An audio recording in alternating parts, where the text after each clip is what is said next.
नमस्कार किसान भाइयों, आज की वीडियो में हम जानेंगे बीएसएफ के प्रायक्सो फंगिसाइड के बारे में। इसकी संपूर्ण जानकारी, इसमें कौन कौन से टेक्निकल होती है, इसका डोज क्या है, इसकी कीमत क्या है तथा इसके रिजल्ट क्या है। इसमें जो टेक्निकल होते हैं वो क्या कौन कौन से फंगस को कंट्रोल करते हैं तथा इसकी संपूर्ण ए टू जेड जानकारी, इसके लाभ क्या है, इसके नुकसान क्या है अगर हम सोयाबीन में स्प्रे करते हैं तो वीडियो को लाइक फॉलो सब्सक्राइब जरूर करना और अन्य किसान भाइयों तक शेयर भी करना। सबसे पहले किसान भाइयों बात करें इसमें टेक्निकल की, तो इसमें दो तरह के टेक्निकल होते हैं। पहले टेक्निकल की बात करें तो इसमें पहला जो टेक्निकल होता है फ्लैक्सोप्रोराइड होता है और दूसरा जो टेक्निकल होता है पायरोक्लोस्ट्रोबिन होता है। यानी कि किसान भाई इसमें दो तरह के जो टेक्निकल होते हैं। जो पहला जो टेक्निकल होता है वो एक मिट्टी जनित पर कार्य करता है और दूसरा जो टेक्निकल होता है वो इसके यानी कि फफूंद जो ऊपरी परत होती है उस पर काम करता है। सबसे पहले बात करें तो किसान भाई इसमें परसेंटेज नहीं दिया हुआ, इसमें ग्राम प्रति लीटर के हिसाब से दिया हुआ। ये बात आप ध्यान रखना, सारे जो भी फंगिसाइड होते हैं उसमें सब में परसेंटेज होता है 20%, 30%, 40%, 50%, 5%, 10%। इसमें कोई परसेंटेज नहीं है, इसमें प्रति ग्राम प्रति लीटर के हिसाब से दिया हुआ है। चलो ये बात तो छोड़िए, सबसे पहले बात करें किसान भाइयों यह कौन कौन से फंगस को कंट्रोल करता है। सोयाबीन में किसान भाइयों ये जो भी सोयाबीन में लगने वाली सभी प्रकार के फंगस को जो आसानी से कंट्रोल कर लेता है। तो सोयाबीन के लिए बहुत ही जाना माना और बेस्ट फंगिसाइड के रूप में इसको माना जाता है।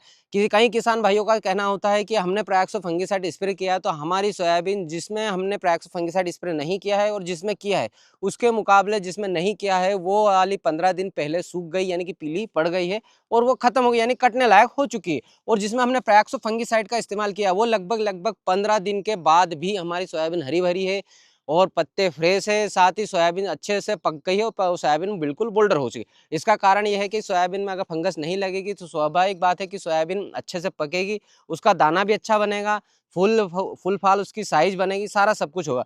दूसरी बात करें किसान भाइयों कि हमें प्रयाक्सो फंगिसाइड सोयाबीन में कब स्प्रे करना चाहिए। तो कई बार लोग बोलते हैं, कई वीडियो में आपने देखा होगा कि सोयाबीन में इसका स्प्रे आपको लगभग 45 से 50 दिन के बाद करना चाहिए।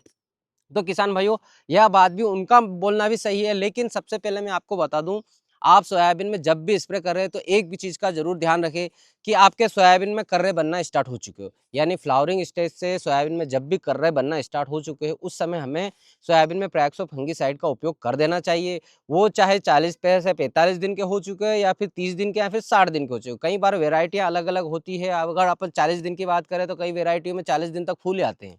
तो उस समय हमें प्रैक्सो फंगिसाइड का उपयोग है जो नहीं करना चाहिए। जब भी आपके सोयाबीन में कर्रे बनना स्टार्ट हो चुके हो उस समय हमें इसका उपयोग करना चाहिए। वही किसान भाइयों अगर अपन इसके डोज की बात करें प्रयाक्सो फंगिसाइड की तो 120 ग्राम प्रति एकड़ के हिसाब से इसका इस्तेमाल हमें करना चाहिए।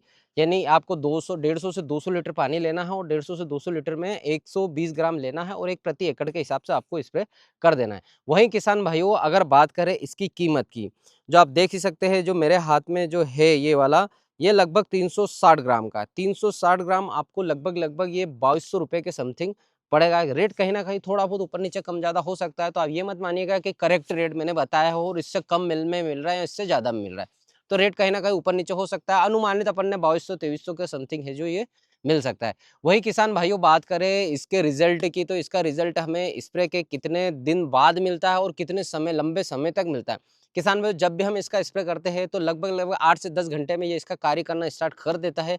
और इसके रिजल्ट की बात करें तो लगभग 20 से 25 दिन तक आसानी से सोयाबीन की बात कर रहे हैं अपन, तो सोयाबीन में 20 से 25 दिन तक आसानी से है जो ये फंगस को कंट्रोल करके रख सकता है। यानी कि 25 दिन में आपके तक आपको सोयाबीन में फंगस को ये नहीं लगने देगा।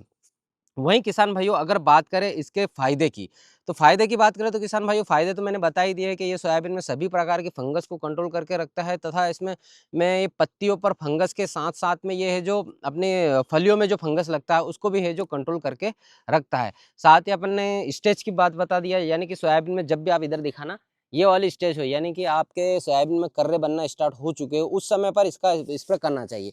वहीं किसान भाइयों अगर बात करें हमें किस समय स्प्रे नहीं करना चाहिए, तो बात करें जब भी आपके सोयाबीन इस प्रकार की फलियां हो चुकी हो। आप देख सकते हैं ये वाली फलियां, ये वाली इस टाइप की जो फलियां बनना स्टार्ट हो चुकी उस समय हमें प्रयाक्सो फंगिसाइड का उपयोग है जो नहीं करना चाहिए। क्यों? क्योंकि इसके नुकसान की अगर बात करें तो मैं नुकसान आपको बता देता हूँ। कई बार आपने देखा होगा कि जब भी हम प्रयाक्सो फंगिसाइड का स्प्रे करते हैं तो सोयाबीन तो हमारे जो है वो हरे दिखाई देते, लेकिन फलियां है जो बिल्कुल पक कर सूख जाती है। यानी कि सोयाबीन की उम्र जो है पूरी हो जाती है, लेकिन उसके बावजूद भी ये फंगिसाइड इस प्रकार का फंगिसाइड कि आपकी सोयाबीन की उम्र भी बढ़ा देगा। यानी कि आपकी सोयाबीन की फलियाँ तो सूख चुकी होगी, लेकिन जो डंठल आप देखेंगे, डंठल हरा-भरा देखने को मिला। तो उससे नुकसान ये होता है किसान भाइयों की उसमें फलियाँ जो सूखी हुई होती है वो लगभग जिसको बोलते हैं तिड़ना यानी कि खुलना, खुल जाती है और जो अपना ये वाला जो पौधा रहता है वो हरा-भरा रहता है। अगर इसको हम कटवाते हैं तो 8 से 10 दिन हमें लगभग-लगभग इसको सुखाना पड़ता है, उसके बाद में हम इसको मशीन में निकलवा सकते हैं। तो किसान भाइयों ये बात ज़रूर ध्यान रखें कि जब भी आप प्रयाक्सो फंगिसाइड का उपयोग कर रहे हैं, तो लगभग-लगभग आपकी सोयाबीन में फ्लावरिंग स्टेज निकल चुकी हो, उसी समय हमें उपयोग करना चाहिए और अगर सोयाबीन में फलियाँ लगभग-लगभग बन चुकी हो, तो हमें इसका फंगिसाइड का उपयोग नहीं करना चाहिए। इसलिए आप स्वादिन या फिर किसी भी प्रकार का फंगिसाइड कोई से भी छोटे-मोटे फंगिसाइड का उपयोग कर सकते हैं। वीडियो में अगर कुछ टॉपिक छूटा हो तो किसान भाई आप कमेंट करके हमसे पूछ सकते हैं। बाकी और कई जानकारी वगैरह कैसी लगी कमेंट करके ज़रूर बताइएगा। लाइक, फॉलो, सब्सक्राइब ज़रूर करिएगा। जय जवान, जय किसान।